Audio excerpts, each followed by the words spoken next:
Hi, I'm Meg, and I'm in a very difficult situation. This can be called a love triangle, but in reality, everything is much more complicated. Listen to me, please. Suddenly advise how to behave. We met Michael in a cafe. I took the only empty seat next to a handsome stranger. He smiled at me.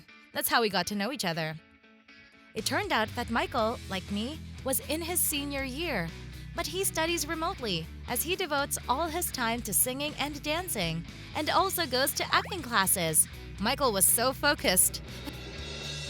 And I liked him right away.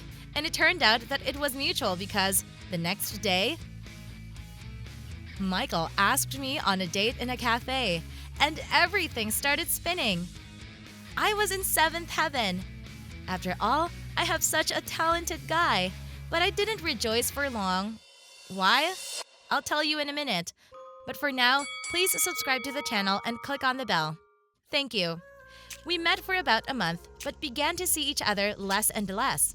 Michael was on his nerves, soon casting in a new youth group where he madly wanted to get into. I understood everything and supported him very much. Casting has been successfully completed. Michael was chosen from hundreds of applicants, and the jury liked him so much that he was offered a personal project. The producer wanted to turn Michael into a real idol. I already imagined all the girls in the class would be jealous of me when they found out that I was dating a real star. The next day, Michael left for rehearsals. He was busy from early morning until late at night. At first, he excitedly wrote to me how everything was going, but after a week, the messages from him stopped. He also did not answer calls. But I understood everything. My boyfriend works hard to become famous. Once I came to school, I noticed that the girls were discussing something enthusiastically. Looking over one of them, I saw photos of my Michael. It turned out that he has a new account in social networks, which is being actively promoted.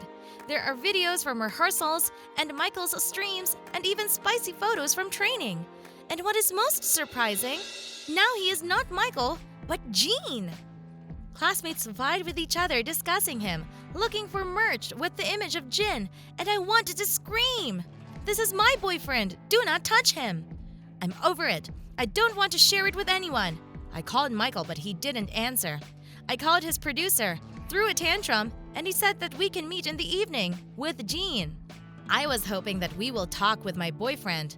I will tell about my feelings and we will find a way out of this impasse. But Michael just handed me a list of rules that are written in his contract. He has no right to date anyone. Relationships can be started, but everything must be hidden from the public. I'm not allowed to like his photo on social networks and to correspond on his page. And if anyone finds out about us, Michael must deny everything. Like, we don't know her and I came up with everything. This is the answer prepared for the press. And what kind of relationship will this be, Michael? You better call me Jean, Meg. Another person was looking at me. Sleek, handsome, with a pumped-up body, inexpensive clothes, but with empty, tired eyes. Not my Michael. Tears choked me, and in order not to burst into tears right there, I ran away. Needless to say, Michael did not even try to catch up with me. Weeks went by. I didn't leave the house. I always took everything very close to my heart, but this time, I covered it to the fullest. There was no appetite. I started losing weight rapidly. Everything around suddenly lost its colors and became black and white. I could look at pictures of Michael for hours. During this time, his career began to gain momentum. The first single was released, which hit the top of the charts. The shooting of the video was being prepared, rehearsals were in full swing, and the worst thing is that Michael appeared at events hugging different girls. Models, bloggers, aspiring singers. I understood that these were just mutually beneficial agreements, but it still hurt me a lot. Seeing that I was getting worse and worse, my mother dragged me to a psychologist. I already had experienced with her when my father died, and then therapy helped me a lot. The first few sessions were unbearable. I sobbed a lot, but it helped clear up the picture.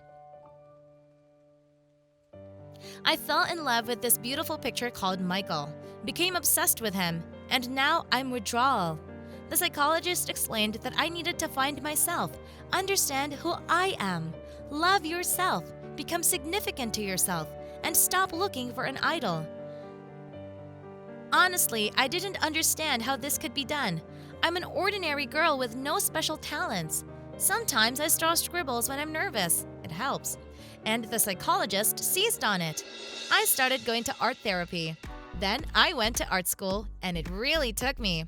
I drew all the time, studied art history, attended various master classes, brilliantly passed the exam papers at the end of the year, and my teacher took some of my works to the exhibition.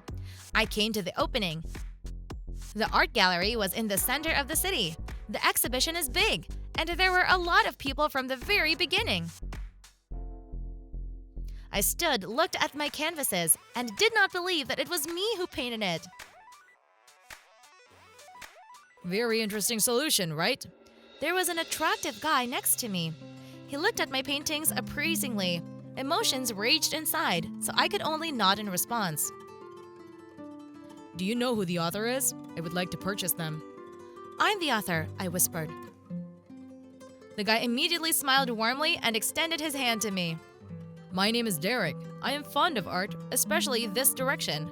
Are the paintings for sale? He had such big shiny eyes that I began to drown in them. Derek was 24 years old. He just graduated from university. I have always been fond of art, interior design, and now I am looking for myself. Parents are doing a comprehensive renovation in the house and asked him to fill the space of the house with interesting paintings. And now my paintings will fit perfectly into the interior. Derek told me this in a cozy cafe, where he invited me to sit after the exhibition. And he asked me to draw a few more paintings in the same style. He bought all of my works, and for good money. I couldn't believe it. But after that, orders poured in on me. There were even regular customers. I was able to help my mother, and I constantly wanted to pinch myself. Is this really happening to me for real? Derek started courting me. Dinners, walks on the water, excursions to museums. With each new meeting, we realized that we had a lot in common. I shared everything with him, but kept quiet about the story with Michael. I stopped following him a long time ago. There was neither time nor desire for this. After a couple of months, Derek suggested that I organize my own exhibition. He took care of all the technical issues. He found a hall, paid for several articles about me in the media, invited the right people, and the show went great.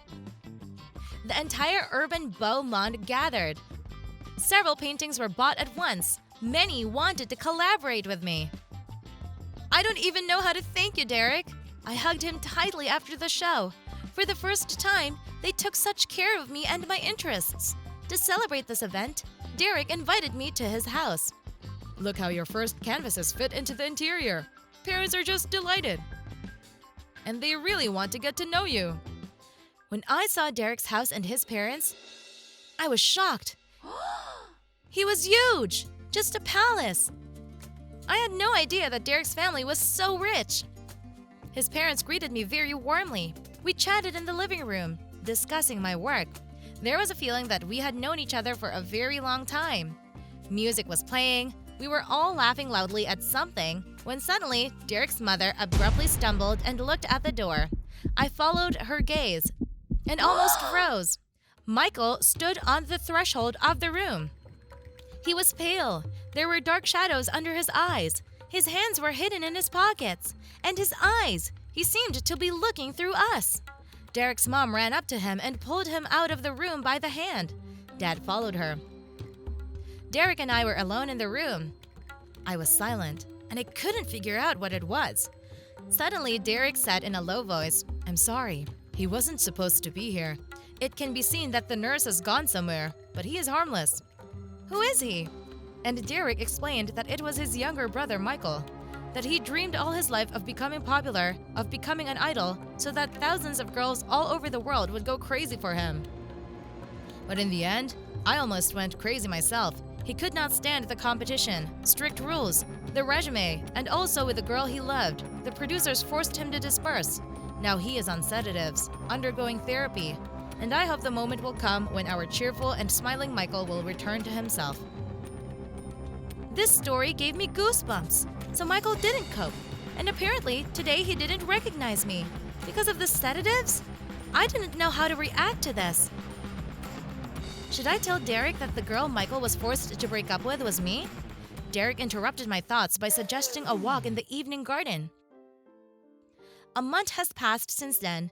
I fall more and more in love with Derek, attentive, caring, able to appreciate me. Yesterday, he offered to live together and also gave a ring.